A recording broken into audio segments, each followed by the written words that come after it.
Ko tae mai te tingata. Ai. Tēnā rā tātou katoa.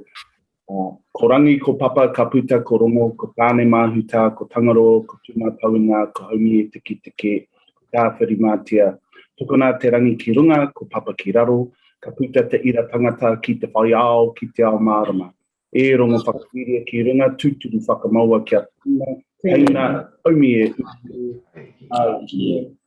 te mea tuatai, ki te mihi ana ki te atua, e te whakatanga me te o ngā mea ko tēnei te mihi. Tēnei te mihi tuarua, kua mate, haere atu rā ki te ora, tēnā koutou, tēnei te mihi ana kia koutou katoa. Ko tae mai nei ki te whakatū tēnei kaupapa, te kaupapa o te rohe nei, tēnei te mihi ana kia koutou ngā manuhiri, ngā commissioners, me ki hoki nau mai, rarau mai, whakatau mai ki tēnei taunga, i tuku iho, i tēnei kaupapa o te rānei, tēnā koutou. Tēnā koe e te maanga o tēnei rohe, tēnā koe me Holden, me ngā koromatua, tēnā kōrua, Craig, mō te apina tia mai tēnei kaupapa, tēnei te mihi. Ko tae mai nei ki te whakatū te mahi, kei te kōrero, kei ngā mihi, ki ngā iwi o tēnei rohe. Tēnei te mihi ana ki tapu whānau, o Taranaki, o Te Atiawa, ngā te maru, ngā te tama, ngā te mutunga, tēnei te mihi ana ka tū ngā iwi, ka tū iwi, ka tū ngā wana i ngā wā katoa. Nō reira, ko tae mai nei ki te whakakapi tēnei kōrero, e kōrero e whakapauki, nāpū te raurau, nāu te raurau, ki ora ai te iwi. Nō reira, he kororia ki te atua e runga rawa, e mau ngā runga ki rungi i te whenua, e whakaaro pai ki ngā tangata katoa i hei mauri ora. Ka huri. Te tuatahi me tuku mihi anō tēnei uri o Te Atiawa kia koe hoki i te whanaunga, ahakoa me kōrero tāua anō kia tāua, nui te mihi me te aroha kia tātou katoa. Kei te tuku mihi hoki kia koe i te koromatua e Mea Holdem, nāu tō rā, kia koe hoki i Craig, nui te mihi mō kōtou mahi i pāna ki tēnei kaupapa o tātou ara ko te representation review. Me whakaaro tonu kia rātou kua whiturangitia, haere o te atu. Ai rā, engari kei konei tonu mātou, te hunga ora, e mahi ana tonu tēnei mahi, nō reira kia kaha tātou. He māngai au mō tēnei rōpū o te kōmihana a te Local Government Commission, ngā commissioners me ngā kaimahi o tēnei rōpū, kei te mihi, kei te mihi, kei te mihi. Me mihi anō hoki ka tika, me mihi anō hoki ki ngā iwi o te raki, aku whanaunga, Taranaki Tūturu, Te Atiawa, Ngāti Maru Wharanui, Ngāti Mutunga, Ngāti Tama, tēnā koutou, tēnā koutou, tēnā koutou ngā tangata whenua o tēnā rohe. Aira, ahakoa he iti, he pounamu e pai te haere o te tika o tēnei, te tikanga o tēnei ata, anō rā, tēnā rā koutou, tēnā rā koutou, tēnā rā koutou katoa. Just by means of explanation, normally we would have gone into our commission karakia at this stage, but as Councillor Moya, who has furnished us with a beautiful karakia this morning to start off his mihi, we will bypass that. We might need double blessings, but I don't think so. So we'll just gratefully accept the karakia that's already been offered up by Councillor Moya this morning, and I'll pass the formalities back over to our chair, Commissioner Duffy, and wish you all the best for the rest of the day's considerations as we move through this kaupapa. Tēnā koutou. Kia ora, Kia ora, Benita. Just as a formality, you'd appreciate that Commissioner Bingham has declared an interest and is not participating in the proceedings today. But I think you'd respect that it was very appropriate that she support us through the mihi and introductions. And so from this point, she's an observer and not a participant. So I just lay that down so everybody's crystal clear. Well done.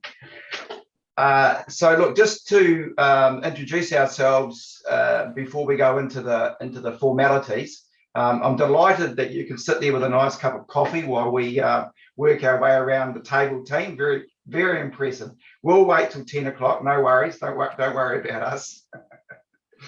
So look, in terms of formalities, we've got 3 commissioners on the screen today and 3 members of the team from the Commission office. So I'll just ask each of the commissioners to introduce themselves, and we'll commence with Commissioner Piper, and then we'll go to Commissioner Anea and then myself. Kia ora koutou, Asmare. I'm Sue Piper, and I've had various roles in local government for over 30 years, to my astonishment. Kia ora, everyone. I know you and you know me, and it's lovely to be in your place, even if it is virtually, unfortunately, rather than face to face. As you'll know, I started in local government when I was about 6, and so I had 18 years on the council in Timaru, 9 of those as mayor, and I've been a local government commissioner for 7 years. Thank you. Thank you, and my name's Brendan Duffy. I'm a former mayor of the Horowhenua district, spent a bit of time on National Council and various other roles around the country, about 21 years in local government, and the last 5 on the commission, and have the privilege of being the chair. And also in support today, which is equally as important as the commissioners, is the support team. You'll all know Donald Riesebos, who I think has been here for decades, and Donald has is our principal advisor. You've got EJ Reithman there.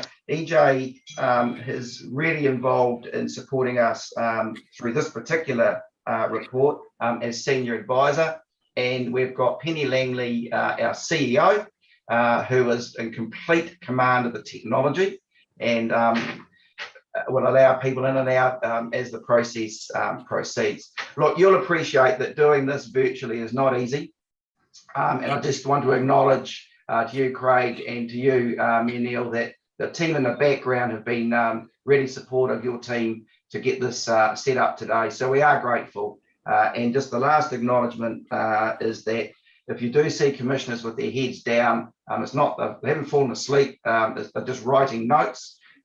We have to say that because it does look a bit disrespectful on the screen that we're not necessarily eyeballing all the time. You're aware of the process, well, especially you, Craig, you've been around for way too long in some people's minds. Look, so the process is pretty clear. You'll give us a great summary and a sense of the process that you've gone through. We've read all the papers. We know that there's 2 presentations today from 2 of your community board representatives who I know are observing at the moment. We'll give them the opportunity to give their views. We'll have some questions, and then in the right of reply, the council might want to clean up some of the questions that we've set out, and then we'll go away and do our deliberations. So we'll pass the mantle back to you and to Mayor Holm, and it's in your hands. Tēnā koutou katoa, nā mihi nui, ko tarana ki te maunga, ko wanga te awa, ko ngā motu, sorry, ko matua o ngā motu, ko Neil Holden taku ingoa. Look, I just thought we'll introduce the team first, so we'll start with you, Greg. Cool, Greg Stevens, taku ingoa. I'm Greg Stevens, I'm a Senior Policy Advisor for New Plymouth District Council. I've been here 7.5 years. I have previously worked for the Department of Internal Affairs, but don't hold that against me. Yeah. Kia ora koutou, ko Julie Straka taku ingoa. I'm Governance Advisor with New Plymouth District Council, been here coming up 23 years at the end of this year. She started when she was 1. Yeah, yeah, I wish. And so, yeah, that's me. Morning, Nakota, ko Craig Stevenson, Takaringawa. I'm Craig, I'm the Chief Executive of the Plymouth District Council, been here just over 4 years. But I was reflecting as we're talking about Donald's many decades of service, Commissioner Duffy, whether he takes the prize or I do. I've just entered my 46th year of service in the sector. So, yep, I've been around a wee while, hopefully not too long, Brendan, actually. But my role here today is really just one of support. Look, the real mahi's been done by the team here and the elected members. I've actually been very lightly involved this time around, Brendan. So the real grunt and explanations after Koromatu has done our intro will come from Greg in particular and Julie. So I just want to acknowledge the amazing work they've done in this representation review. Kia ora. You just put me at the post, Craig. So should we get underway with the presentation? Yes.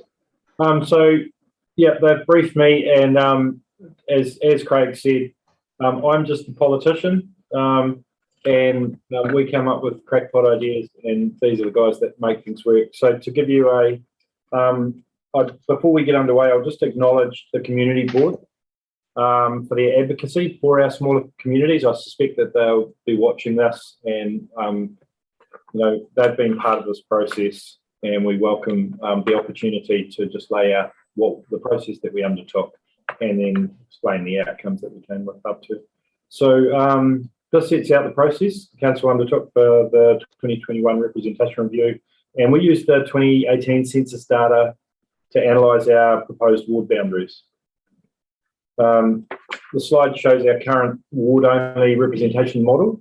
You can see from the map that the main population base is in New Plymouth City, next to major townships are in Waitara, North Ward, and Inglewood in the Southwest Ward.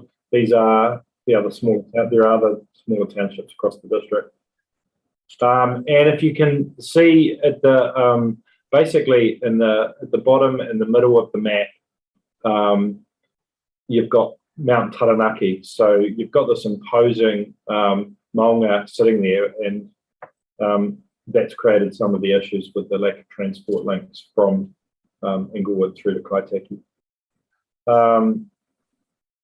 So you can see from the map, so we're about slide 4. Slide 4. So this slide shows the current community board representation model. Our current ward and community boundaries have been in place for some time.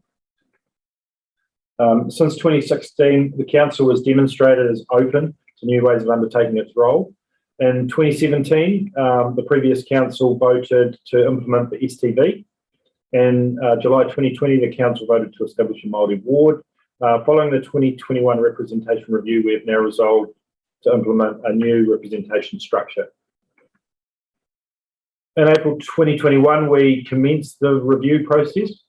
During the 2015 review, a comprehensive pre-engagement process was undertaken. In 2021, we chose not to carry out a pre-engagement process primarily because we had the data in 2015 showing a range of viewpoints, and it was still applicable. Elected members were provided with raw data as an appendix to the staff report on the initial proposal. 4 workshops were held prior to council adopting its initial proposal. Councillors, community board members, and Te Huinga Taumātua members were invited to the first 3 workshops. Te Huinga Taumātua is our Māori Participation Committee. Each of our 5 iwi nominate a member of their elected governance body for appointment to the committee. The first 2 workshops included hands-on activities by those present. Each workshop participant was given an opportunity to identify communities of interest and analyse communities of interest. Effective representation and efficient representation, some potential ward and community board models. The third workshop was a briefing from staff on the options being presented to council for identification of an initial proposal. A 4th workshop was held for members of Te Huinga Taumātua at their request to ensure they had an appropriate understanding of the process and options being considered. On 2 August 2021, a combined community board workshop was held to enable all the community boards to discuss their recommendations and ensure They were fully aware of the critical dates in the submission process. These slides set out the decision-making milestones. Council Strategy and Operations Committee considered the options on 13 July. At that meeting, the committee signalled an intention to establish a Bell Block Community Board when Council determined the initial proposal and instructed staff to undertake an analysis of that option. While the analysis could not be included on the agenda for the Community Board or Te Hunga Taumata meeting due to timing, the intention for its consideration was known. The Strategy and Operations Committee have delegated authority to release proposals for formal consultation and could have determined the initial proposal at that stage. However, given the nature of the decision to be made, the report was put through a full meeting cycle to enable the community boards and Te Hunga Taumata to provide recommendations prior to full council determining the initial proposal. As a result of that process, the initial proposal was changed. These slides are taken from the consultation document and summarise the council's initial proposal for the council structure. The following slide sets out the differences between the current and proposed representation structure. The initial proposal was non-compliant with the 10% rule, but was close. These slides set out Council's rationale for the initial proposal. I don't intend going through these, but they have been included for your quick reference after the hearing. And these slides were taken from the consultation document and summarise the Council's initial proposal for the Community Board structure. This includes the establishment of a Puketapu Bell Block Community Board. 17 to 18, these slides set out Council's rationale for the initial proposal, including the establishment of a Bell Block Community Board. I don't intend going through these, but they've been included again for your reference. Council received 76 submissions on the initial proposal. 11 submitters spoke to the Council in support of the proposal. Council determined its final proposal on 9 November. In reaching its decision, Council considered the officer's written analysis of the 76 written and verbal submissions and matters raised by submitters in the written and verbal submissions. The slide shows the ward boundaries as per the Council's final proposal. The area of change from the initial to the final is circled in red. As a result of the change to the final proposal, the structure is now compliant with the 10% rule. The slide shows the community board boundaries as per Council's final proposal. The area of change is circled in red. These changes reflect alignment with new ward boundaries. This slide shows the community board structure set out in the final proposal. For completeness, these slides set out the Council's rationale for changes from the initial proposal and the reasons why other matters raised in submissions had been rejected. In our resolution on the final proposal, Council indicated support for a further boundary change for the Waitara and Clifton community boards. For some time there has been an anomaly with a large mesh block straddling State Highway 3 at Waitara and the Armstrong area. The result in the merging two communities of interest. Excuse me. When your father rings and it's quite distracting. So we're up to the mesh. Sorry, we're on slide 27. Yep. Council Office had worked with Statistic New Zealand to amend the mesh block. However, timing of the changes meant that Council could not consider the matter in time for the final proposal. Stats NZ amended the mesh blocks on 2 December 2021. Council's position is that the mesh blocks north of State Highway 3 should be transferred to the Waitara Community Board. This slide graphically shows the mesh block splits. This slide outlines the mesh block splits pre and post 2 December 2021. And mesh block 1549700 to the north of 1550800 has also been split into 3 new mesh blocks. So these have been added for completeness. And we're happy to take questions. Sorry. Do you mind, Neil or me, Neil? Can you go back? It was really fast, and I've missed some of that. Can you go back? Probably about 10 slides. I'll see if I can pick the one I. Sure. Just keep going back. Just keep going. And just one, right, just, can you just, I don't know about fellow commissioners, but that was quite quick and I was sort of struggling to catch it all. Right, so I've got that one. So can you just flick them through just a little more slowly, or we'll just tell you when to, I'll tell you when to flick it on. So can we just go to the next one, please?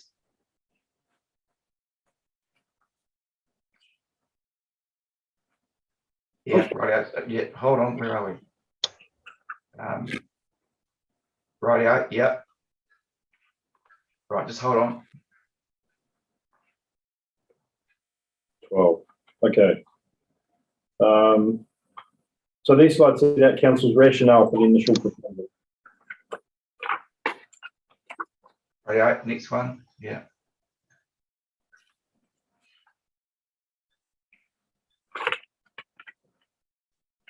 Yeah. Okay.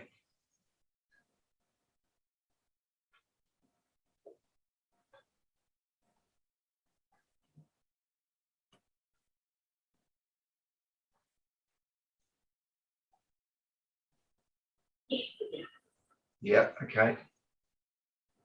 Right, just hold it there, just hold it there.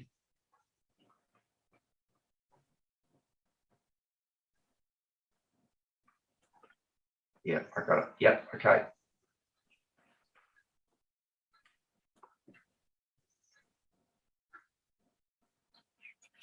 Yeah, thank you.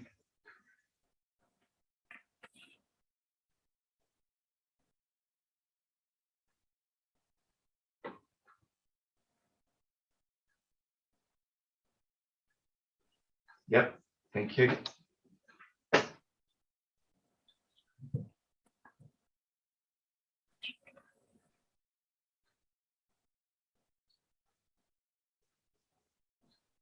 Thank you.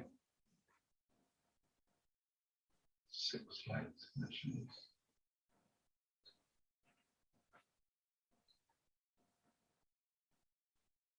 Rightio. Yeah, I've got that one. Yep. Oh, yes, thank you. Got that. Yep. Understand that. Yes. Hold on. So,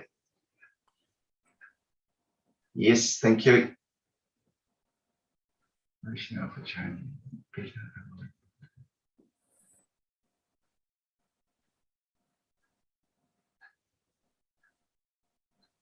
Okay, yep.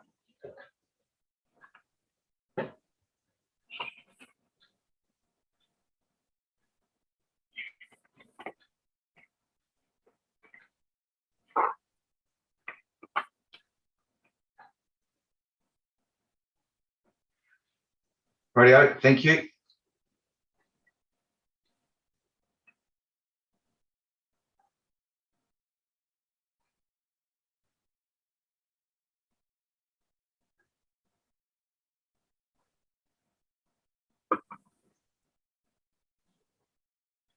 Okay.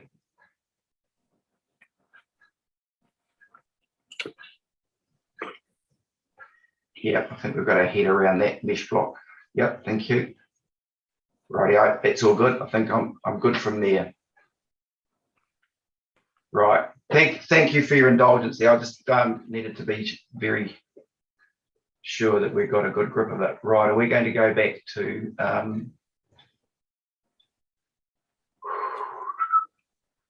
get the screen to work in my favour? Right. Thank you for your indulgence there, guys. So, commissioners, the opportunity there is to seek points of clarity as we see fit, and happy to take questions from either. Commissioner Anea. Excellent, thank you. That was a great presentation, really, really helpful. So my key question is, how is effective representation of communities of interest in the district enhanced by moving from a ward-only system to a mixed model system? Sure. So look, I'll make a start, and then I suspect that the other team members will contribute a little bit more precisely and wisely. Look, I'll just give you an example. So under the old system, I lived in just on the edge of the city ward. So coming up to the elections, I'd get to vote for 10 members of the 10 city ward people.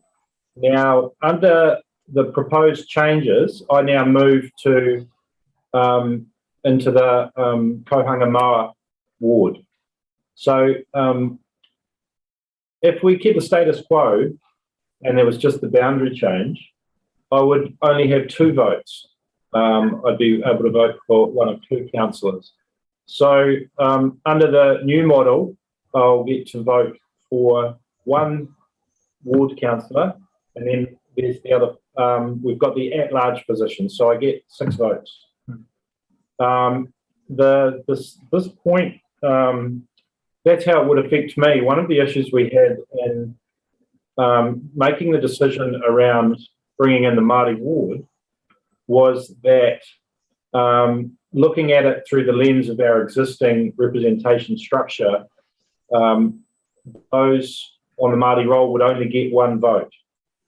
And this was a legitimate concern was raised about them basically marginalising their voting power.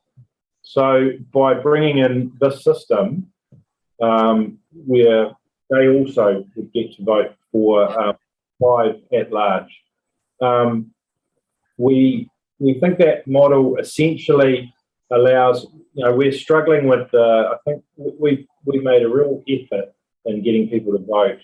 We put a campaign, I'm not sure if you're familiar with the poo emoji, but I think we were nominated for an award for it and managed to get quite a lot of television coverage asking people to care.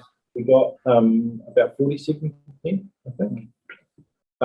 And so we felt that this model, if we want to encourage people to vote, we have to give them the opportunity to actually express their political views widely. So this model, we believe, it better represents the views of communities while also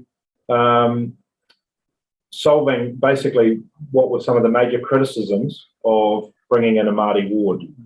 And so you'll be aware of the impact that that discussion has had in our community over the past probably 9 or 10 years. But we note that having implemented these decisions, the community seems largely comfortable with what we've proposed, and we're really looking forward to how this election comes out. And I think when you combine the changes we've made here, which we involve the community board members with it all the way through into doing a taumātua, the changes we've made with STB, we really believe that we've enhanced the democratic process, and I really want to acknowledge the work of Julie and Greg and my fellow councillors and Craig, our CEO, because I look at this whole job of being a member and an elected rep as we're renovating an organisation while we're running. And it's a big job, but I think that when we look back, the changes that we made will really enhance things around here. Are there any disadvantages that you foresee? Well, as I say, I think the system that we've got in place now is a definite improvement for a number of reasons on the old model. And I'm aware of the issues that have been raised by the community boards in terms of under the existing model, there are 2 North Ward councillors, and their views that that North Ward councillors operate as almost like local members of parliament for their area.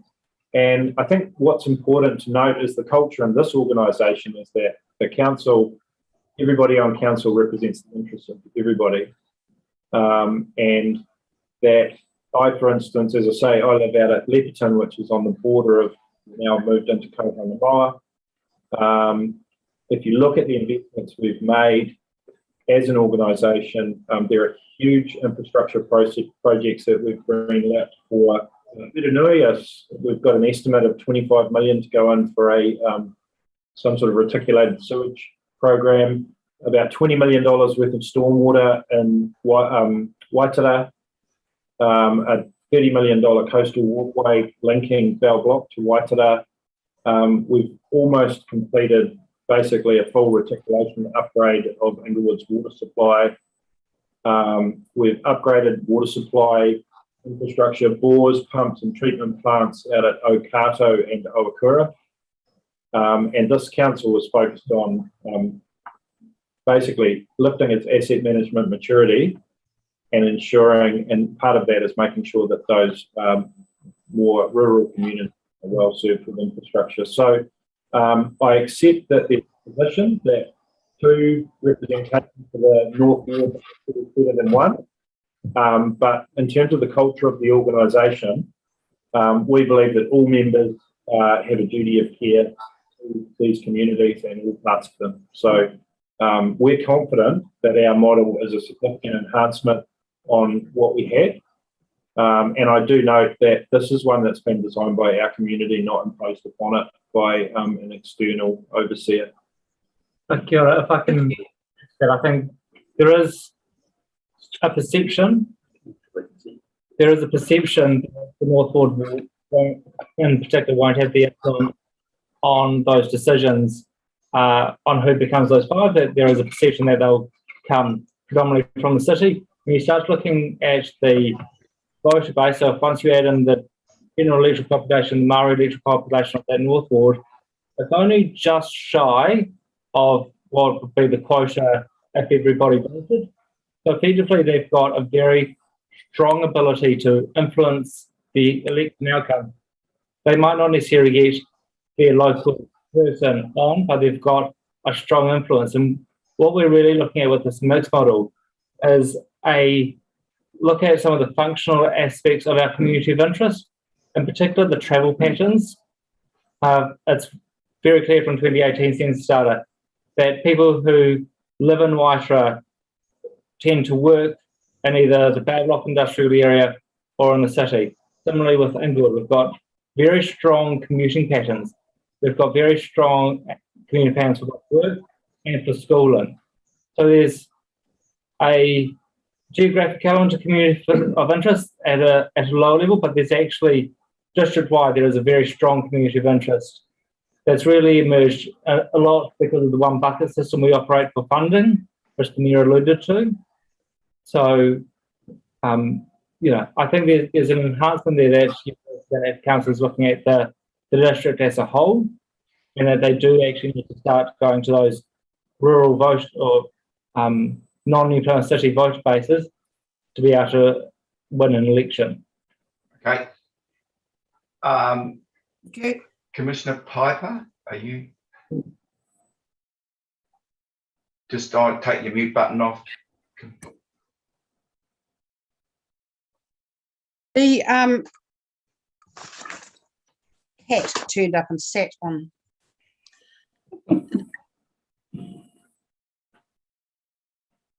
You're on mute, Sue. Sorry. Okay. I think I've got it now. Back in the slides about the final proposals, I think it was the slide, might have been the first slide of the final proposals. Julie, are you able to get it up, please?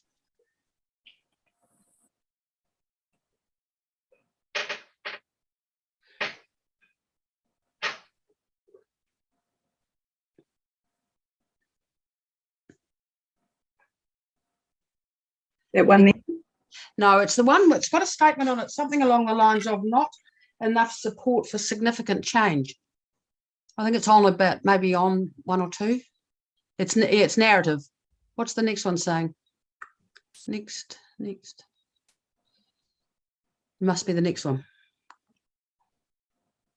No. Yeah, that's it. That's it. So not enough support through the submission process for significant changes. What do you mean by that?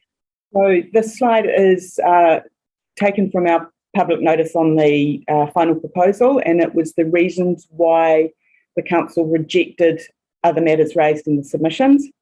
And what it's saying there is that there wasn't enough support through the submission process for significant change from council's initial proposal.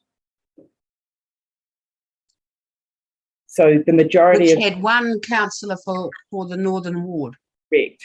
And an at-large component. Correct. Cool. No, okay, that's no, it didn't make sense, but it now does.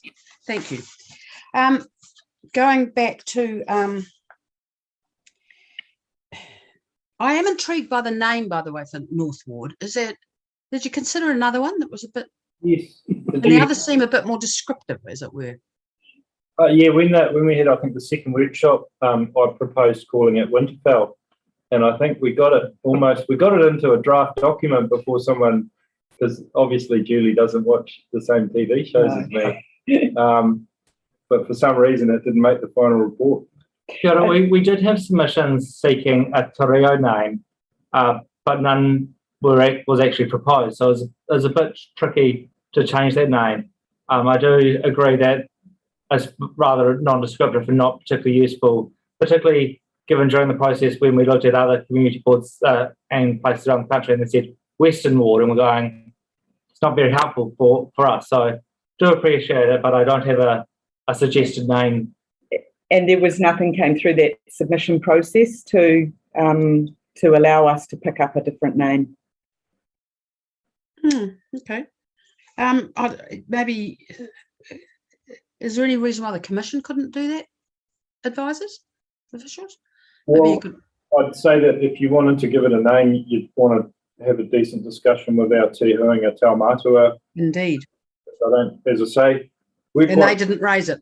Autonomy that's been vested in us, and we know that obviously there's a desire to centralise absolutely everything, including place names, but we just think that it should be our community that makes those determinations. Okay, yeah, and they didn't raise it. No. Cool. Just double checking. Now, the council was asked to increase the numbers of the community boards, both the Clifton one and the Waitara one. What were the reason that council decided not to? So it was a proposal that came through, a recommendation from staff between the initial proposal and the final proposal. It was raised by Inglewood Community Board, who were seeking to increase to 5, and officers, having heard the concerns of the North Ward residents about lack of representation with the lack of direct representation with the mixed model proposed, officers put that forward as an opportunity for the community board members to raise their capacity to be able to assist a single ward member for that area. After the officers' report had been proposed, the community boards expressed their Clifton and Waitara community boards expressed their dissatisfaction, and then during the debate on the final proposal, several councillors raised it, having talked to those community boards, and at that point, the advice that the councillors had received outside of the formal submission process was that the community boards weren't in support of that option, and therefore it wasn't carried through to the final proposal. So if I got that right, the council got advice that the community boards in the North Ward, in the new North Ward, were not supportive of increasing the membership to 5. Yeah. Okay. Obviously, okay.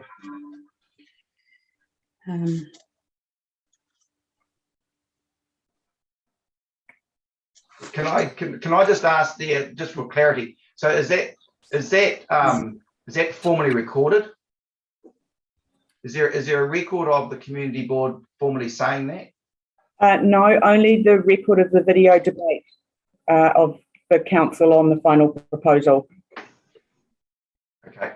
The councillors advised of that had conversations with community board members. Okay. Well, we're about to hear from them. I guess we might be able to sort that out then, maybe. But thank you. That's been very helpful. Very good. I agree with my colleagues. A good presentation. So thanks for that too. So the only question that I've got, I'm just going to go right back to where the first question that Commissioner and Air asked around, the split between at large and the wards. And Mayor Holdham, you made the observation that under the old model you could vote for 10 people, and under the new model you can vote for 6. Is that a positive or a negative? Well, it's to do with the boundary change. So if I was still in what's the name of the ward? Yeah, no, if I wasn't, what's the other one? Yeah, the Kaiteki Ngāmutu ward, I would have, I'd have 10 votes, 5 at large and 5 for that ward. 6, yeah, sorry. And so the point is those people get an increased representation as well, so no one loses out. I think the interesting point to note that under STV, it's about influencing who sits around that table. So while we talk about how many votes you get, STV, you get to prioritise any number of votes for the candidate standing. So going to the mixed model allows those wards that have a lower number of direct representatives, so that's the North Ward and the Kahangamoa Ward in the proposed model. It enables them to have greater influence around the table by having the at-large component. And the point I'll note is that previous elections we do receive complaints from people saying, why do they get to choose 10 and I only get to choose 2? And so this is a way of providing some of those smaller communities with greater opportunity to influence around the council table. Thank you. Okay, I think we're done on the questions from commissioners. I'm just conscious of the time where we need to move, I think, so we will. So CEO Langley will perform a miracle, and hopefully Jonathan from the Waitara Community Board comes on the screen. It's a bit shy of a miracle, but I'm pretty confident you'll see Jonathan shortly.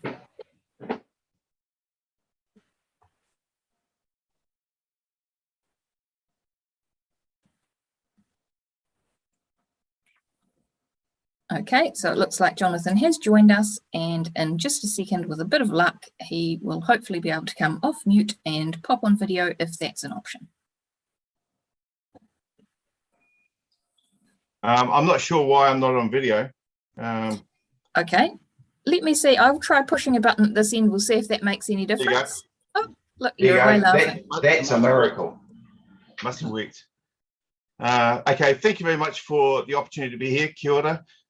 Kia ora, commissioners, and also thanks for the mahi of council officers, and your introduction from His Worship, our Mayor, the Neil. My name is Jonathan Marshall. I'm the chair of the Waitara Community Board, serving a second term. This is our deputy chair, Joe. And maybe Joe, you might like to introduce yourself. Kia ora, and thank you for giving me the opportunity to speak today. I'm Joe Rauner, Deputy Chairman of the Waitara Community Board. I've been a Community Board representative since 2001. I've been through 2 of these representation reviews, and I look forward to presenting this one today for you. Thanks, Joe. In summary, our first argument is for the retention of 2 councillors for the North Ward. And our second is really a complaint about the consultation process and hearing, and the possibility that a better decision could be made that's consistent to both the Puketapu CB and the Waitara CB. We recognise, in part of our argument here, the determination of Local Government Commission on the 8th of October 2016 with the review of representation. And we refer to 3 main points, points 17, 34 and 35 of that determination. And if I could quote from 17, the steps of the process for achieving the required fair and effective representation are not statutorily prescribed. The Commission believes that the following steps in determining the representation arrangement will achieve a robust outcome that is in accordance with the statutory criteria. A, identity of the district's communities of interest. B, determining the best means of providing effective representation of the identified communities of interest, and determining fair representation for electors of that district. 34, that the territorial authority make this determination in light of principle section 4 of the Act relating to fair and effective representation for individuals and communities. And 35, under the subheading of communities and community boards, the Commission asked the question, will a community board, e.g. community, have an area that is appropriate for the effective and efficient and effective performance of its role? We support the retention of the 2 main North Ward councillors for fair and effective representation. Currently, the wheels are not broken in the governance of the NPDC, so why does it need to be tinkered with?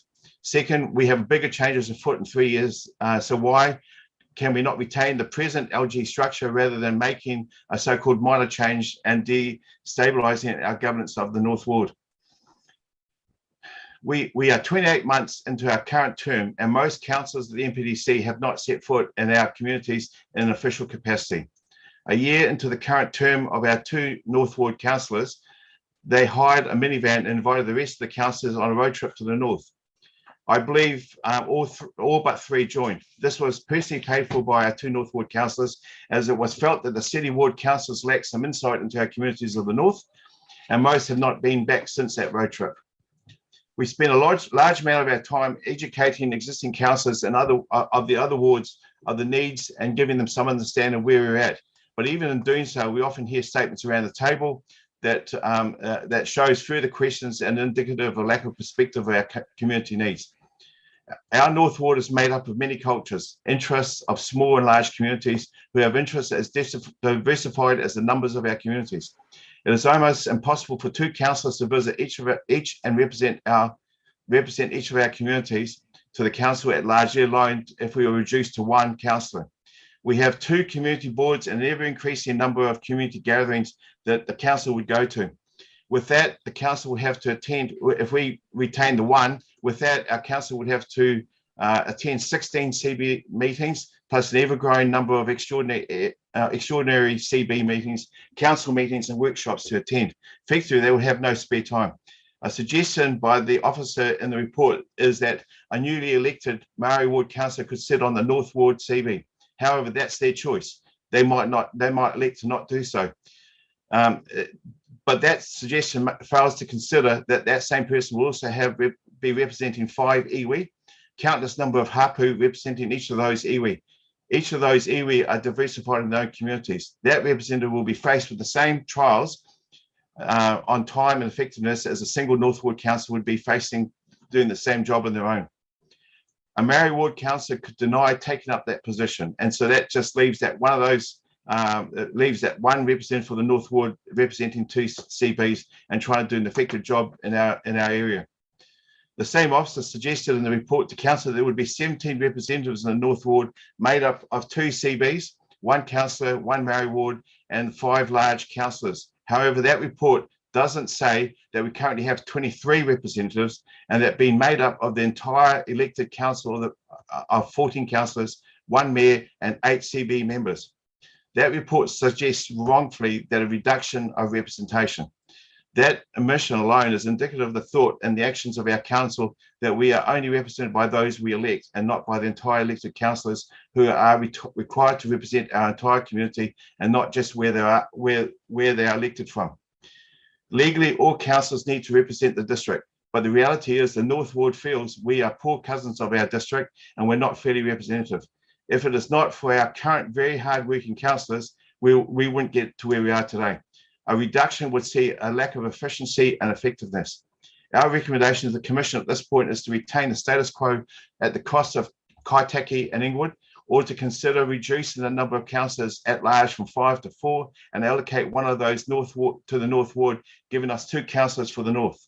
An argument against this is that if anyone from the North Ward can be elected at large, which I've already heard from the councillor this morning, whilst our Karakia presenter, Councillor Dini Morahu, may well model that thing because he was elected from Opunaki, which is outside our district, and yet he's elected to the NPDC.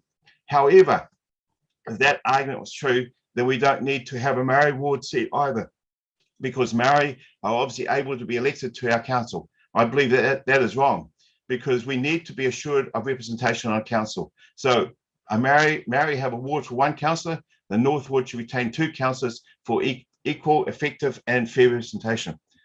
Our last point is regarding the mesh block. Whilst we have no objection to council receiving our long-standing mesh block of our community, that being Airport Drive, and that going to Bell Block. However, this was done without a full consultation. The matter was introduced to council for the decision-making process, and we hadn't actually had the chance to consult or to find out what the thoughts were of us losing Airport Drive. While we understand the argument that is applied for that, we struggle with the fact that that same argument could also apply to further mesh blocks around our Waitara community who effectively feel like they belong to Waitara and yet are represented by Clifton.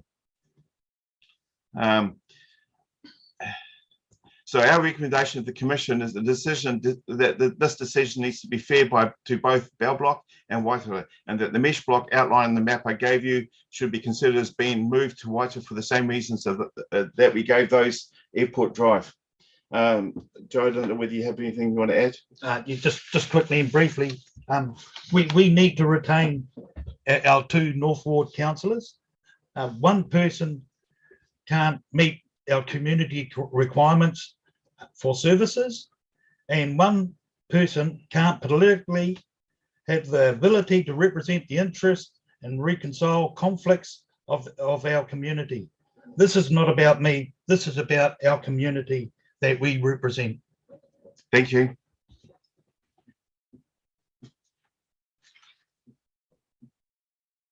Thank you for those observations. There'll be some questions, no doubt, and I'm happy just to kick off and seek clarity. In fact, I just, in the terms of the right of reply, can we get some response to the observation that representation is being reduced in Jonathan's comments from 24 to 17? We're just interested in the council's perspective on that. Have I got, is that the right name, Jonathan? Yeah. Yeah, that's correct. Thank you. Sorry. So I'd like to get some response to that. The other one I'm keen to get some clarity on is the observation you made around the Maori Ward councillor could deny, your words, participating. I'm keen to hear from the council around how they understand after the election process is resolved and those elected members are identified, what are the protocols that would be followed to identify who the elected representative may or may not be. There's a sense, and I'm really, really keen to expand it out, is this, what is it that the community understands around the role of the elected member from the Maori ward? So I'm keen to understand, because we're hearing different stories around that. Are they there simply to represent Maori, or are they full-blown elected members of the council? So what's your view on that particular point, Jonathan? Thank you, Brendan, for the question. Effectively, all elected members to council are representatives of the entire district. Thank you. Right, thanks for, yeah, okay. But however, people naturally move to the areas of interest that they have a passion for, and we suspect that anyone elected in the North Ward will retain some sort of passion for the North Ward, as would any other ward electee. Okay, just an additional question. How far in kilometres is Waitara from the city centre? 16.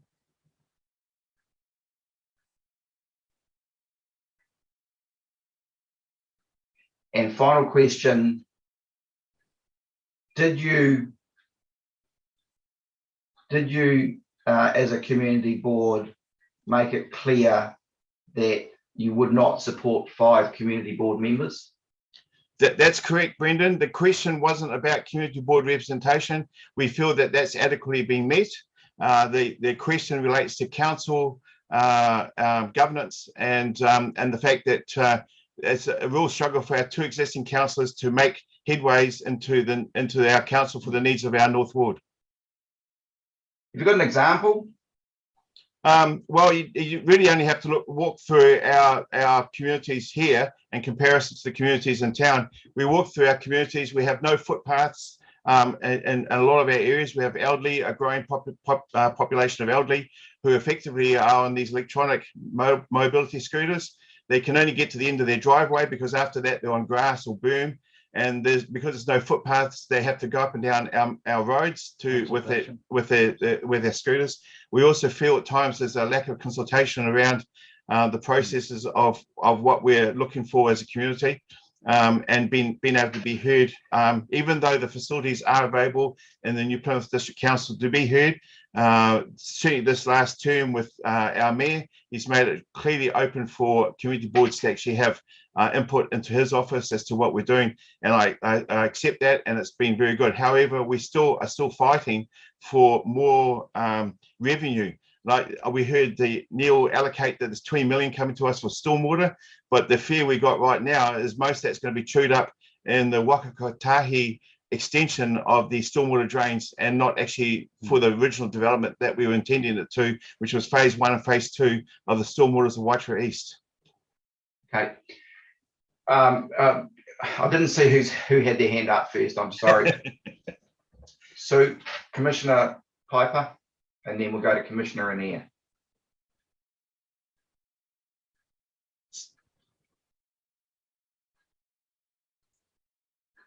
You're on mute, Sue. Oh no, bad day today. I blame those tropical storms that keep on bearing on us. What's the role of the community boards in the governance of your part of the district? Thank you, Sue, for the question. Our role is actually as advocates for our community to council, and that we try and do our best in that regards. We've recently been extended that advocacy role to some limited degree of governance and the allocation of 100,000 per community board for our local projects, discretionary projects. But largely, we find ourselves continually advocating for our community with our North Ward councillors and with council at large. Okay, so you have direct access to the council meetings? We have direct access. The unfortunate fact is that we all work, and that we have fairly sort of stressful jobs at times, and we don't have the ability to leave work at 1 o'clock in the afternoon to attend a council meeting. So most of us actually attend by way of receiving the minutes of the meeting. We make reference to our North Ward councillors as to our consultation process, to anything that might concern us. We also have the agenda of the Waitara Community Board, which is heard before the council meetings. And some of those recommendations we make towards council from our community board.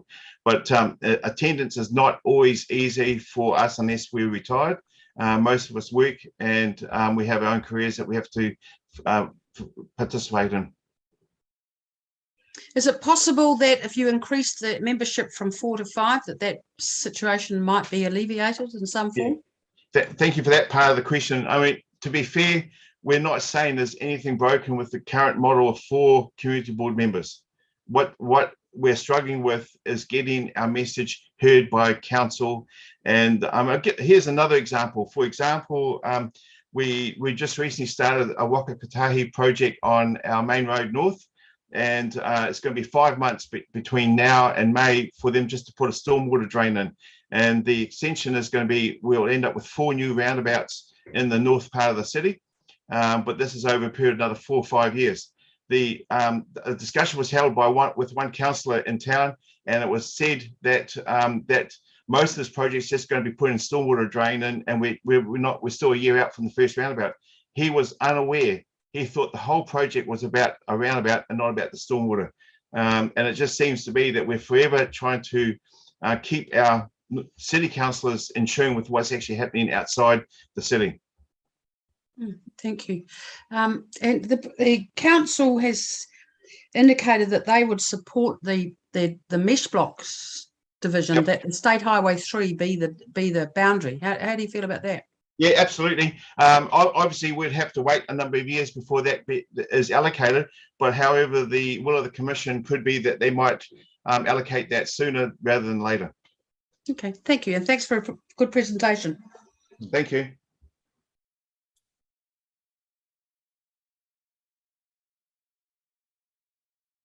Brendan, do you want me to go now? Commissioner Anea, thank you.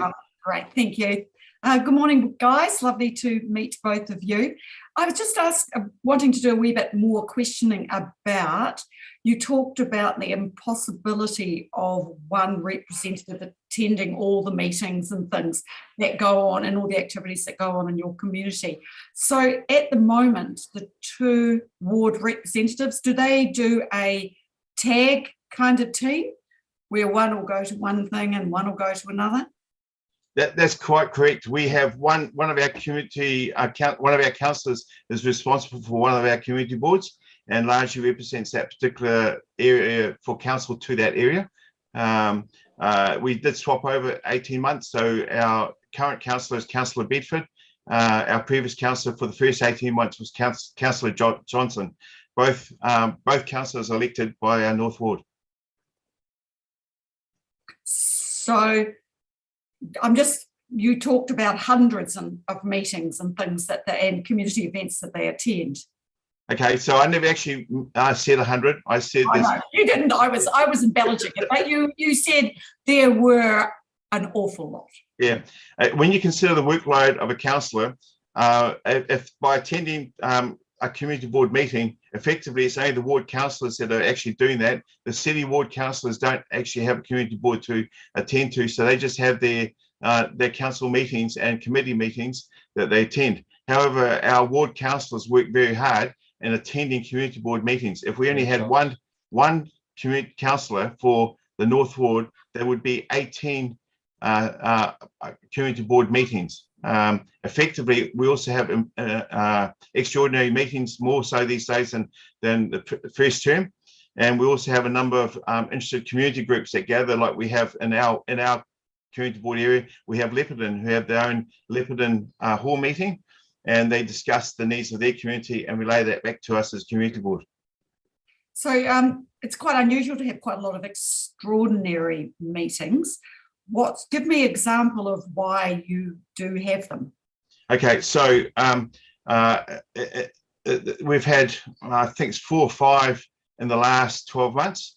It depends on matters arising that we would like to have heard before our next round. For example, this year we've had one extraordinary meeting and related to funding of Waitangi Day Marine Park. And that was allocation from the discretionary fund of $4,500 for our marine park. There was a number of extraordinary meetings that escaped me as to why we had them last year, but again, there were items that we were putting on the table for some reason or another, and we had to do it before the next round of meetings. Okay, thank you. Just as far, you mentioned your lack of footpaths in your community. I know that many other community boards around New Zealand do actually a local rate to increase the speed of footpaths in a community. Have you thought of that? We'd love that to happen. Yep, look, we've got hands up. If anyone's listening, guys, yeah. Council, we're listening. That's a good idea. But I think you must have missed the point that I made, that you could advocate for a local rate. So that would come from the community board saying, well, our community, we've consulted with our community and our community is prepared to pay a bit more to in fact have better footpaths or footpaths at all. Thank you very much for that, Janine. The question really relates around the fact is, do we have efficient rating for our entire district? We do. We currently pay rates equivalent to the New Plymouth city ratepayer, who lives right in the middle of the city and has afforded to him a lot of free activities like the Lenlai Centre and our museums and that, like we do as well, but we have to travel. The question relates to, they get footpaths, they get stormwater and guttering, we're asking for the same deal. Okay, so we're not asking for anything more than it's afforded any other ratepayer of this district. I'd be really interested in the right of reply for council to just touch on that for us. Thank you. Okay, just one question from me is the level of officer attendance at your meetings. Look, there's no question about the officers. We have on Friday's meeting, I'm expecting at least 4 officers to be in attendance. At the same time, our usual number of councillors would be about 3 or 4 councillors in attendance of our community board meetings. We get both North Ward councillors, and we might get 1 or 2 from the city. The questions that I had identified have been picked up by fellow commissioners, so I think we can consider ourselves done there. Joni, you've still got your hand up. Are you done? Yep. Okay.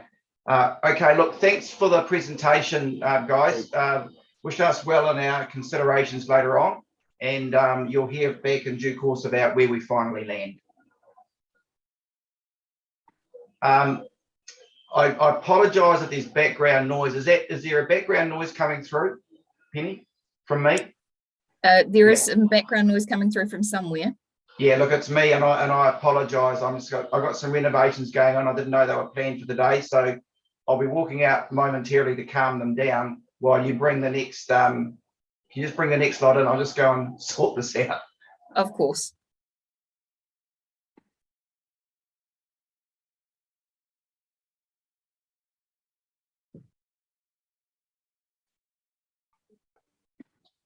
Must be jib available in Levin. There isn't in Wellington. Okay, I'll just bring Murray in now.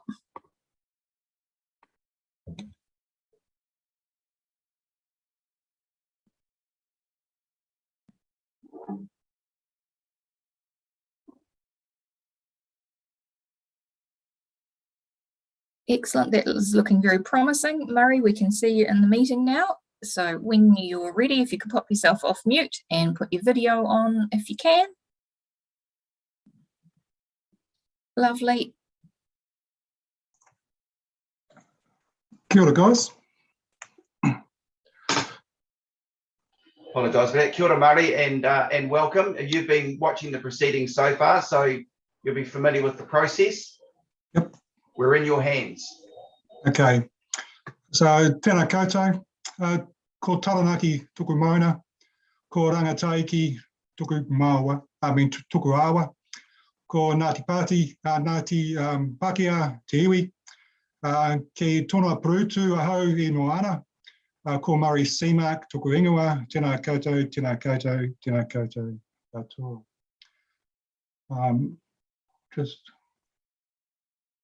Thank you for the opportunity to present our position to the Local Government Commission on behalf of the Clifton Community Board. You'll note from my PPR that my roots are embedded under the Taranaki Mauna, but I grew up in the Eastern Bay. My career led me through Waikato, and 10 years ago we returned home where we reside in Tōna Perutu, where I find myself in a diverse community that cares for its whenua, for each other, and enjoys many other visitors to our rohe. And just before I dive into the rest of my prepared speech, I'd just like to answer some of the questions that come up before. Commissioner Anea, your original question is really the crux of the matter. Now, electing the candidates is really only part, and I suggest a small part of representation. Representation really happens post the election, where you have access to your representative. And Mayor Holden made the comment that the North Ward were treated a bit like the local MP, and that's true. But I suggest that all of you will go to more to your local MP. Your local MP is where your representatives to your to Central. How often do you see your the party MP come in and represent you? They usually come out when they've got something to tell you. So that is dead true, that the local councillors are a bit like the MP. And Commissioner Anea, your concerns about the Māori ward is true and relevant. Yes, there are infrastructure projects planned, and Jonathan alluded to one of these.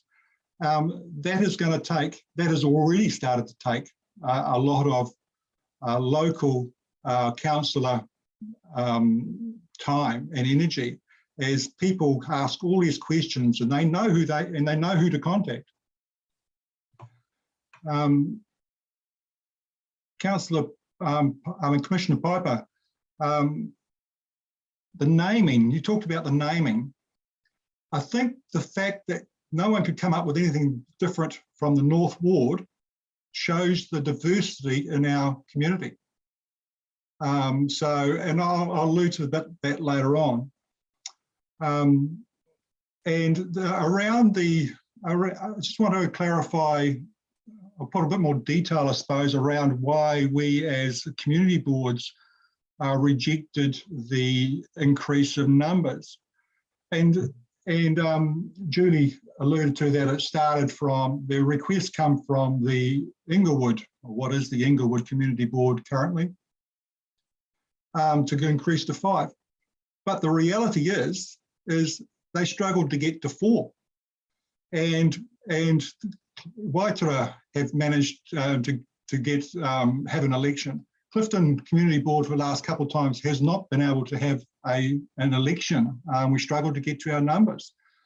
And so that was just going to put an additional burden on. Now I'm new to this, right? So I've been a local representative for 1 term, and I come on in a by-election when we couldn't have, there wasn't enough people who were willing to stick up their hand. And we need to change our perceptions of community boards, and we're working hard in our community to do that. And recently we've had some money to share around on community projects. That's actually helped raise our profile, and I'm kind of hopeful that this year we might have an election. It's definitely been a goal of mine. So I hope that just puts a bit of context into some of the questions that have come before. And now I'll just, so preparation for this presentation, I reread our previous submissions, both written and oral, and I assume these have been available to the Commission, and really there is little new relevant information to add, except that the submission that held significant support of the mixed model that was relevant to our area was one that was delivered by Federated Farmers. And I'd like to point out that at this time, no farmer members within the North Ward, nor any other ward for that matter, were surveyed and consulted with regarding the submission presented by the Feds. Something that the submitter himself confirmed when asked. Therefore, I have to question the weight that was given to this submission when it was considered by officers. And despite our best efforts to express the views of our local communities, Council has continued to present the position that a single ward councillor with an at-large component will actually improve equitable representation. And it seems that we are either unable to effectively communicate the issues we see in our community, or they remain to ignore us. During the process, officers have tried to mitigate some of these concerns, and the community board raising the numbers is a good example here, was one of them. But in doing so, they failed to seek the advice from us, from the communities, and thereby presenting amendments that were based upon their assumptions, and in fact would have been more burdensome. And thankfully, we managed to get these amendments appealed. And Jonathan made a good point about the Māori ward as a representative. That guy's going to be person's going to be extremely busy. And I tend to think that they will probably sit at a higher level, ensuring that all Māori voice was heard throughout council processes, as opposed to getting down to what's happening to the stormwater drain at Waitara. For many years, there has been an underlying motive over successive councils to establish an at-large electoral system. And this is not the first time the Commission has been asked to intervene. For smaller communities, the fairest and most equitable representation can only be drawn by those who know and understand local issues. Current and past elected members have been well-known local identities who have an ear for their constituents and the mana to debate their concerns in chambers. I continue to fail to accept the argument put forward that any at-large elected member would have the same passion and fortitude, given that it remains most likely that they will not be a North Ward local resident. The numbers, despite what people say, will not work. The energy will go where the population is. The introduction of the Māori ward, which was fully supported by the Clifton Community Board, and really, I suppose, was the start of this thing, of the opportunity, gave rise to pursue once again an at-large component that has always been the benefit of it has always been the benefit of the electoral system always favours the larger urban centres at the expense of the smaller, mainly rural communities. While voters may have more faces to choose from in the voting pack, the chances they will know few, if any, and choosing from a 500-word a candidate description, or do I dare to say it, what they look like. Subsequently, these minority communities have less representation. And this is true today, something our two currently elected members can attest to, where they're accosted in the supermarket, at the gas station, or when they finish their day at the local club, getting an earful from a local constituent. Few other elected councillors who actually represent the North Ward community as well would even be recognised. None would be hammered, and none would be hammered with local concerns. And you can put it quite simply, the local guys, they just can't hide from, because it's so well known. Now, I understand and sympathise that having some at-large representation would be advantageous. However, this is only so that people on the Māori electoral roll have more than one position available, and therefore the opportunity for an increased Māori voice around council chambers. And this is where all this started from. But my point is, it doesn't need to be 5 representatives as presented, and especially where it comes at the expense of other minority communities. There is no question that since 2004, the North Ward residents have had good access and opportunity to their elected representative. So I asked Tony and Colin how their time is divided up and what is the local component of their time compared to other councillors. Now, it's true that both Tony and Colin take the same oath as all councillors to represent the entire district, and so the large part of their duties are common to all. Both are required to attend all meetings, having fully read and understood and researched the agenda. Both have subcommittee responsibilities and attend workshops, keeping themselves informed, just like all other elected members. However, except for one, none have community board duties and responsibilities.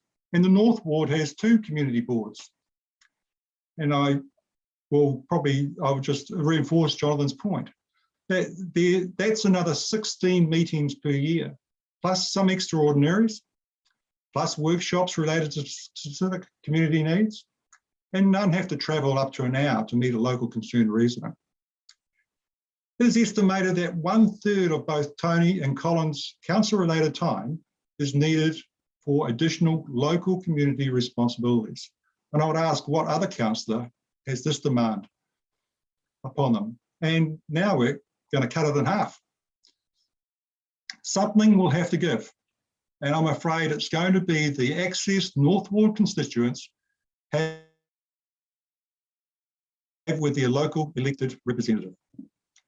This is not an improvement on fair and equitable representation, but exactly the opposite. Here's a real example. A local resident recently made a request to council to consider purchasing a council-owned easement within their property, allowing for further subdivision. Considering this, only a local councillor ventured out to visit the site and talk with the landowner as part of their research. And in this case, 13 of the 14 elected members voted on something that was entirely based on officers' reports. Sometimes we come to regret decisions made this way, and this shows the advantage of a local representative. The North Ward is not a monoculture. It is the largest geographical ward in the district, including the township, smaller community villages of Leperton and Uranui, the lifestyle blocks. And note that my internet's unstable, so I'm hoping you can hear me. It's another disadvantage of living up in the sticks, or out of city centres. Uranui, the lifestyle blocks surrounding these villages, as well as Tikarangi and Mimi, and the rural business community, which includes some deer, sheep, beef, goat, and even chickens. There is also an absent batchholder community along the many coastal inlets like Waiti, Ornado, Tonaparuru, Mohokotino. Each of these communities have specific needs and must be taken into account when considering representation. And not only this, the council's own data clearly shows the ward has a high level of social inequalities relative to the district. And this is representative by the lowest people of working age, the highest rate of Māori identification, the highest level of activity limitation, lowest home ownership rate, and the lowest median income. Bottom line, the North Ward, in comparing all other district wards, is the largest, is the most diverse, and has the highest needs. Cutting back the locally elected representation will bring about further disparities and simply will not, and is simply not equitable when considering the district. While the ward is supported with 2 active community boards, each of these need councillor representation and support for them to be fully effective in assisting us to meet the needs of our community. So I just want to, in summing up, to put it quite bluntly, there has long been an agenda to have all members elected at large. However, if you look around at the current council representation, the system's not broken. A simple glance around the table, you'll see a diverse group with a wide range of backgrounds, some with the wisdom of the years, and others new with new energy and new ideas. And our current ward-based system, electoral system, has delivered that. The question really is, and this is where it all started, the question really is how do we ensure Māori have fair representation, as the council's own data also shows that there is a greater number of people who identify as Māori than is on the Māori electoral roll. Once again, I'll thank you for the opportunity to share our concerns over this reputation review that council adopted. Ngā mihi. Thank you. Kia ora, Murray. And again, I'm going to apologise for that background noise. Let's move really, really quickly to Commissioner's questions.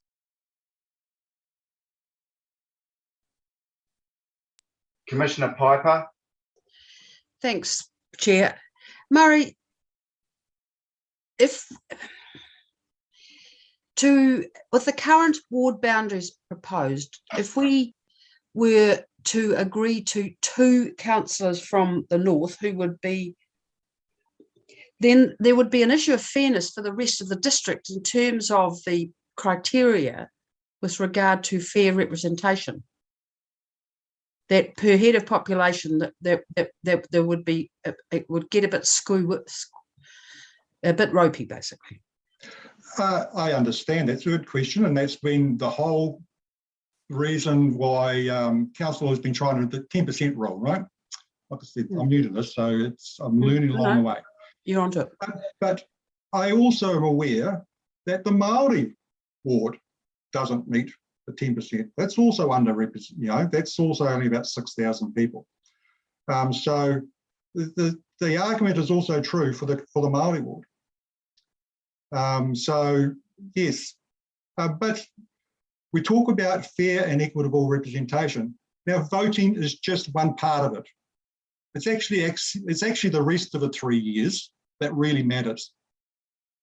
And what's clearly shown, what history has clearly shown, that the only real people that come out to that are available to our local communities are our ward-based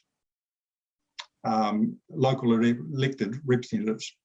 Sure, we have some councillors turn up to the community board meetings, and to be fair, there's probably a couple that do it regularly. Most have never come out. So to be honest, officers are willing to come out, and they do a great job in making sure that we're informed in the process. So I hope that answers your question. Yeah, no, that's very helpful. Thank you. Just with regard to the boundary of the Clifton Community Board, yes. The council has indicated that they're happy to use State Highway 3, if I got this right, as a boundary, presumably between Waitara and yourselves. Look, sounds sensible to you? Yeah, you've seen the size of our district. That little, few hundred metres is not going to make a difference. Yeah. Okay. Yep. So you're not. It's not a big deal for you. Okay. Cool. Thank you. Thank you very much. The process was a little underhand, but the outcome is. I'm not going to fight over it. Good. Thank you, Commissioner Anea. Good morning. Lovely to meet Hi. you, Barry. Hey, I just first question. Do you consider there are any small communities that you would class as isolated in the North Ward? And if so, what are they? I live up at Tonaperu, so which is at the northern end of the boundary. We are an hour from town, from the district, and so a lot of local people have to put a lot of energy into go and be heard. So that isolated. There's a lot of rural roads in our area, and there's like we call farming communities or road communities, and some of these are like a half an hour away from us. And we do our best to ensure that they are represented. The community boards play a big part. We play a big part in that. But yeah, we're an hour out of town. Okay. Yep. Thank you. Just on one other point, you talked about how councillors are elected to represent the whole district, Yes. but in fact that they're actually elected, their oath that they say is actually to make decisions that are best for the whole district. So Okay. it's just slightly different. Okay, I'll take that.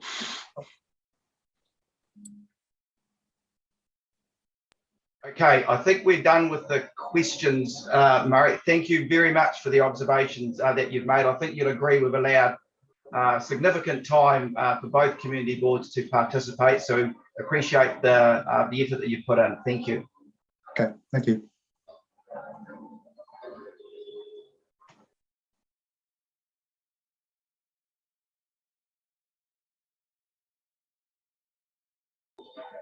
Rightio. Is this too loud? Is this background noise too loud, Penny? It's not too bad. No, it's not too bad. Just keep on talking through it and I'm sure it'll be I've only fine. been waiting a year for the renovation, so to suggest I go out there and stop them is about as remote as pigs flying to the moon, I have to say.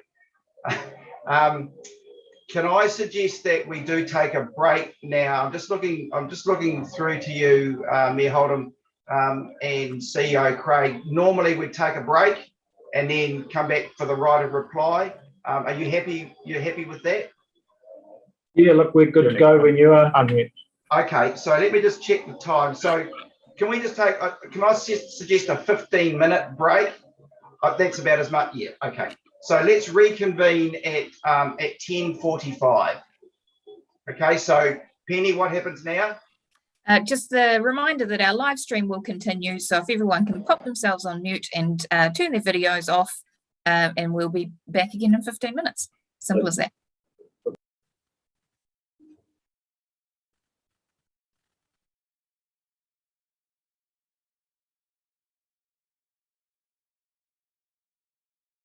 Penny, there's no need for the ringing.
What's that like?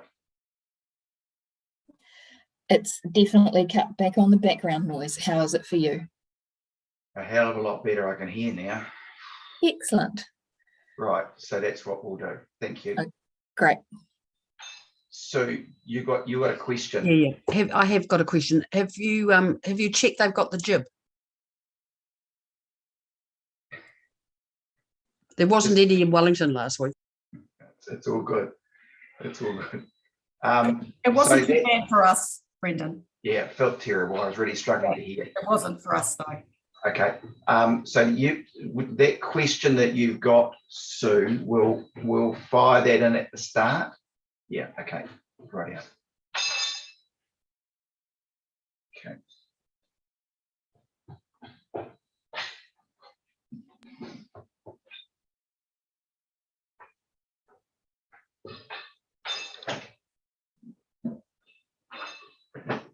Right. I think.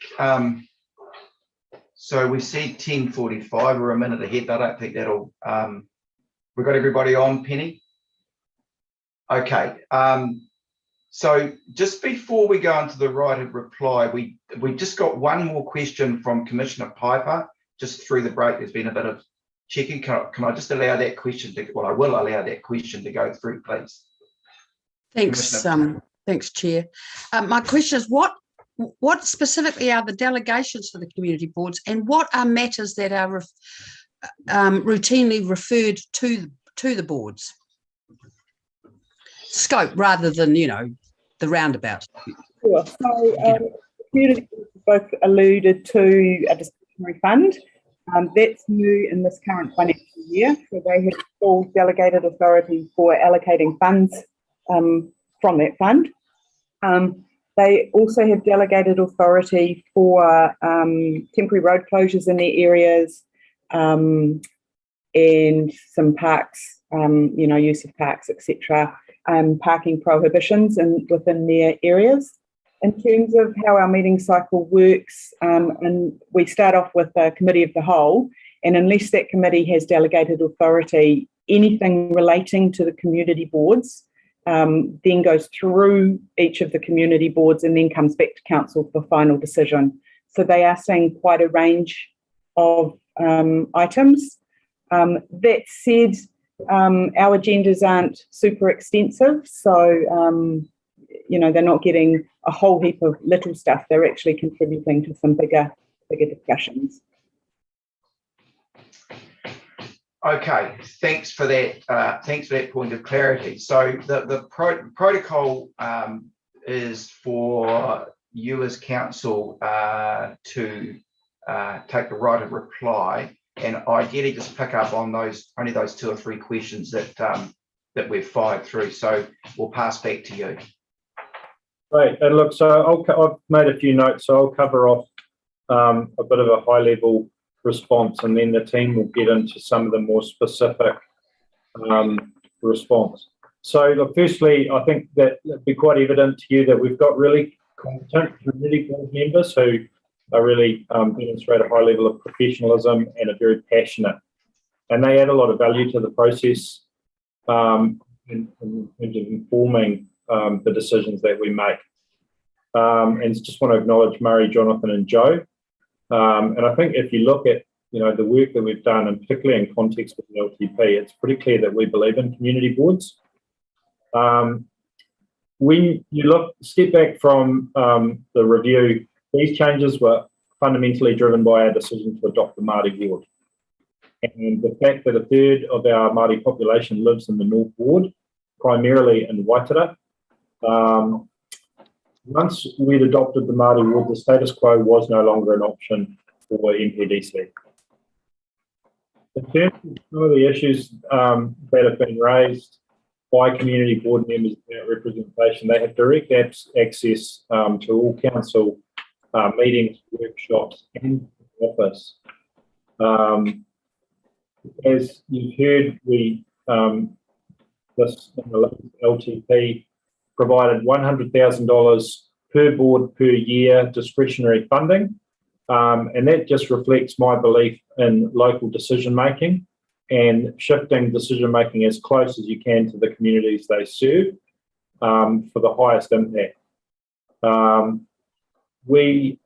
have monthly meetings with the board chairs, and that's really about ensuring that they've got a direct line in with both the CEO and I, and that we're aware of the issues that they're raising and their investment priorities and the current issues. You can, and the team will talk about it later on, but we discuss with the community board chairs who they want from councils to sit on the boards before those appointments are made, and there's a process for that. You will also note that that with the introduction of a new Bell Block Puketapu community board, which is our fastest growing area, that we believe in them, and we've added another board because we believe in the value that they will bring. You've heard described some legacy infrastructure issues in place in Waitara. And look, infrastructure development is my strength, and you'd be well aware that before we can put in things like curb channel and footpath, we have to lay the stormwater backbone. And this is work that was not done historically.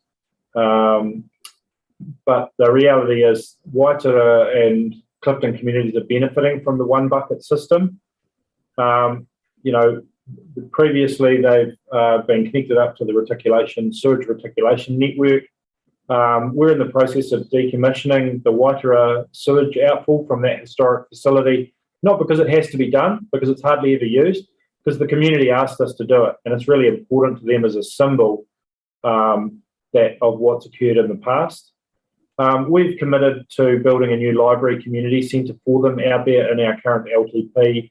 As I said, we've also committed to putting reticulated sewage systems in Uranui and Onairo, committed to the investment in the walkway, which will connect up Waitara in the North Ward to Bell Block and the city.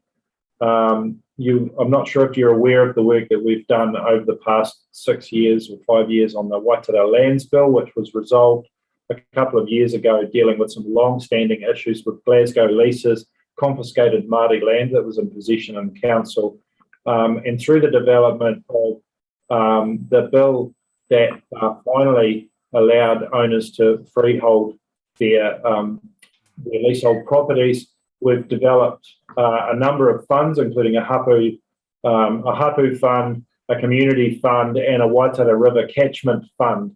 And this just reflects an enormous focus in the council on resolving important issues out there. We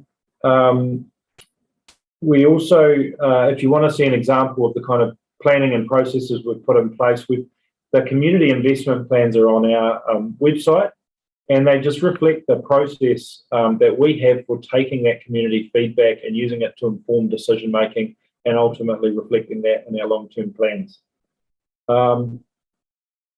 NPDC is on a path to asset management maturity. And as you can see from the last 2 long-term plans, applying more rigour to the development of our plans has delivered a material benefit to our rural communities through significant investments in reinforcing their core infrastructure. And when you look at the process in the last 2 LTPs, which I've obviously been involved with, the decisions to make those investments were close to unanimous, often 12, 13, 14, and in some cases all 15 councillors made these investments in the North Ward area, reflecting that we're actually making decisions, that there is an understanding of a collective responsibility of all elected officials to serve everybody within those communities. And that's a culture reflected both at governance and at executive management. And I think you've heard evidence of that in talk of the officer attendance and involvement and support for the development of these plans. So I think the team are going to hand over some more specific feedback. Kia ora, ko mātua. Morning again, Commissioners. I've just got 2 points I want to make, Commissioners, and can I respectfully suggest that you consider these 2 things in your deliberations. The first is that delightful term, community of interest. And I think from memory, it's a 1989 term. So Brian Elwood and his 4th Local Government Commission introduced it when they did the massive reforms back 32 years ago.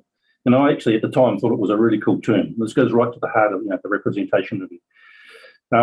And at the time it was defined as kind of the place people naturally gravitated to, and it was heavily based on where you resided. Can I suggest to you that 32 years on, society has changed? Greg talked earlier about travel trends, social trends, employment trends. So my suggestion to you is that to really consider community of interest, and it's not simply geographic anymore, there are far wider ramifications. The second thing I'd ask you to consider is the nature of the new Plymouth district Wairoki. We have 82,000 people in this district, but it is city-centric. We have a large city in New Plymouth. We have a largish town of Paitara, a couple of medium and smaller towns, Inglewood and Owakura, some large villages, arguably Okato and Urunui, and some settlements, Omata, Lepiton, Tongapurutu, and Mokatino. But the district is dominated by the city, and the New Plymouth District Council has been endeavouring to change its representation model right through the 21st century. Back in 2004 and again in 2007, it tried to go to an at-large model. Both of them were overturned at the time. Why did they do that? Because it suits the nature of the district, and it's a fairer model for everyone. So the current model the council's come up with, we believe, is elegant and largely fit for purpose, especially given the introduction of the Maori ward, as Worship alluded to. It's not perfect. And I tautoko the comments made by Jonathan and Joe and Murray, they are good points. But actually, we have to make the formulas work within the existing rules. And we all know the point's been made that wards are an electoral mechanism. They're not actually a representation issue. As Murray pointed out, representation is a far wider matter that goes across the whole triennium. So that's all I wanted to say. I just respectfully ask that the Commission reflect on those 2 points. Go ahead. And for my 2 points, so the first, just responding to the question around the role of the councillor elected by Te Purutanga Māori Pumanawa. So this is a new role for us. This is the Maori Ward Councillor for ease of name. It's a new role for us. It's really like all elections. It's going to depend on the member who is elected and how best we can wrap around and support them, but also in the wider context of the whole team and using everyone's skills and expertise to the best that we can. So until we see who was actually elected, we're making a lot of assumptions about where their focus is going to be and who they're going to be. In terms of the appointment of that person as a councillor or appointee to the Waipara or Clifton Community Board, this is really a response from council to the community board submissions about only having one councillor able to be appointed. So within the requirements of the Local Electoral Act, the only options for councillor appointment to those two boards is the North Ward councillor or the Maori Ward councillor. So it's simply an opportunity that's there that may or may not be exercised on the other side of the election. His Worship's referred to our process for how we appoint councillors to, or how the council appoints councillors to community boards. So following each election, the community board members elect have an informal discussion and they determine who they think they would like appointed to their community board. That's obviously in discussion with the identified councillor, and then that is formalised at the triennial election. What I would like to just point out is that the Waitara urban area holds our largest Maori population. So within that community board area, the MEP is about 25% of the total population. So there's a really high probability of an affiliation with the North Ward for the Maori Ward councillor. And so it's quite likely that they will be well versed with the issues of importance to that community as well. The second topic I'd like to touch on, and I hope I've picked this up correctly. So in his presentation, Jonathan was talking about the map that he supplied you, and it's certainly referenced in his original submission, and that involved transferring not just those mesh blocks north of State Highway 3, but stretching down further into that original mesh block that we talked about. And I'd had a chat with EJ, who asked me to prepare a map for you to view. So just bear with me. I will share my screen. Yeah.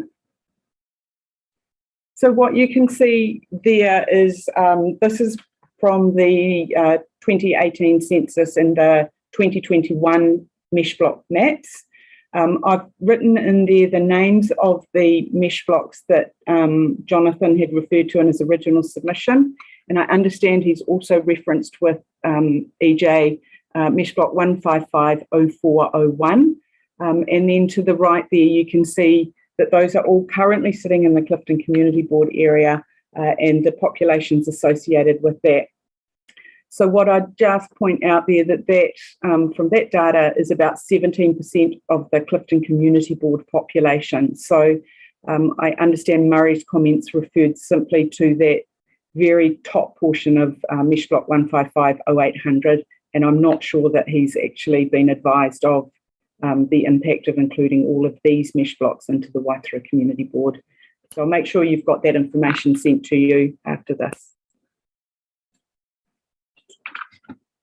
Sure. Just to add on to Julie's comment, you'll see in the Waitara Community Board appeal that they talked about Arutapu Street and that some of it was in Clifton Community Board.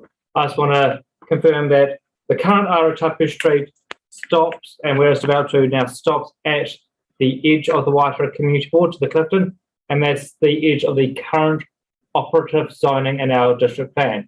The proposed district plan does then take it a further 80 metres of residential zoning into Clifton Community Board. The plan is currently going through the hearings process, so I understand there are submissions on that rezoning and submissions on rezoning in Waitara in general, so there's no guaranteed outcome.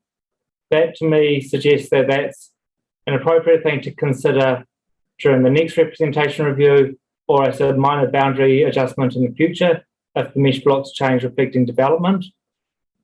The other aspect I'll note is that the last representation review, 2015, we did bring an option where we looked at expanding the Waitara Community Board to Clifton, and we received 27% of submissions were in favour of that option, but all the others were not. So we didn't investigate it heavily this time, given the previous feedback we had on that.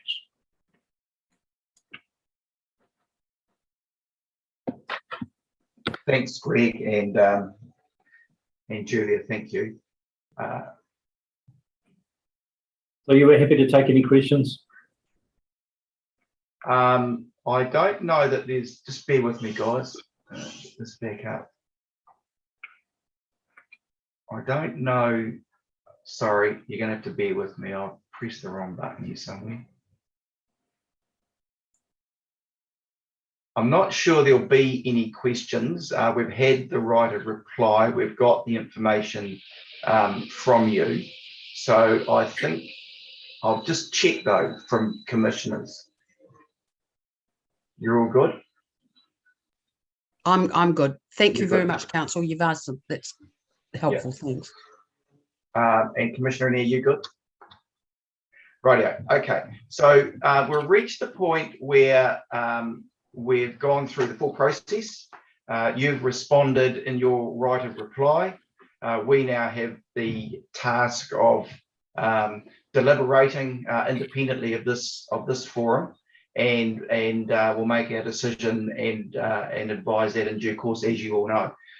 You know that we've got a timeline of 10 April to have everything done, and given the workload that the team are under at the moment, there's considerable pressure, but I'm sure that we will meet it. Can I just conclude by saying to you, Mayor Haldeman, to CEO Craig, look, thanks very much for the effort, for the two support team you have there, Julia and Greg. You're kind of half screen, you're not full screen, but that's okay. Thanks for the effort that you've put into the process as well. I think it's fair to say that we as a commission would acknowledge that it's been a genuine, deep, committed exercise that you've gone through to participate and engage participation with your community. Using technology such as this, you can't quite, look into people's eyes. You can't quite read the body language too much. So there are a couple of challenges as you go through this. process. So to those on the community board who are still listening, thanks for your participation and effort as well. So we'll just conclude now with closing with our karakia, and then we can move on to the rest of our day. But just before we close off with the karakia, is there any final words from you, Mayor Holden? No, look, I just thank you for your time, and look, I think it's been. I'm actually really interested to see how we get on. It's always kind of nice to have an external party mark your work. So we're interested. Teacher, so I'm used to getting critical feedback on a pretty regular basis. But look, yeah, we look forward to your team having a look at it and providing some feedback. And thank you for the opportunity. And as I say, I just want to acknowledge our community boards for actually getting stuck in and challenging as well and participating, because that's actually what this process is about. And I think it adds depth and quality to it. Brilliant. Thank you. So we'll just, I'm not quite sure if the karakia comes up on the screen, but I will ask our CE to lead us through our closing karakia. I can screen share it if you would like. Here we go. I think that's the one. Unuhia, unuhia, unuhia, I te uru tapanui, kia wātia, kia mama, tanako, te tinana, te wairua, I te ara takatu, koe rā, I rongo whakairea, ake ki runga, kia wātia, e rā kua wātia. Ho pai mārere. Thank you, everybody. Ka kite.